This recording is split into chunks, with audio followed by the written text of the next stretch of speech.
In this part of the book, Mark Sparks, Del Orion and Rena Okra have accessed an art museum in New York. Walking into an enormous final display hall, the team found themselves among some fascinating and ultra-realistic works of art. A cage of golf balls, each one stamped with the name O'Neill. A cat in a basket scratching a post, and what looked like a man frozen in time sat on a scale model of a 1930s steam train, the carriages covered in graffiti.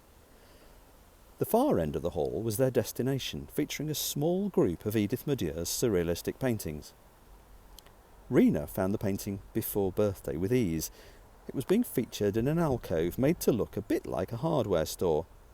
The painting illustrated a group of shelves with environmentally friendly organic plant feed and pet-safe pesticides in the background.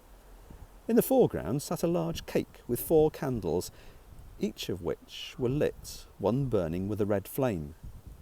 Rena turned her Watt disc onto video conference. She waited for the other teams to join, whilst Del walked around the gallery to look at other items in the collection. One particular piece, called The Daughter of Eve, caught Del's eye.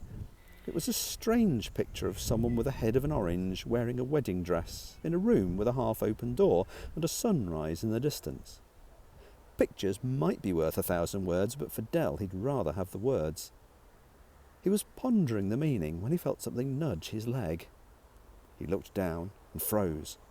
There at his feet was a large tabby cat, rubbing its nose against his ankles. Rena was over the other side of the display hall, checking the cake painting.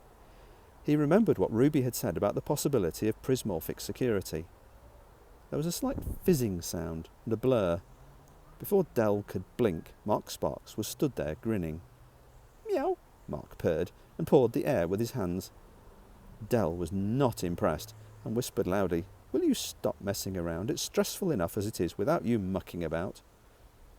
"Sorry, Del," Mark replied. "I thought it would take the edge off the tension." "Well, it didn't, so don't do it again. I nearly had to go back to the last room where the toilets were." Del looked back at the painting, peering closely at the open door and the tree obscuring the sunrise. If he'd only been given a written description, life would have been so much more straightforward.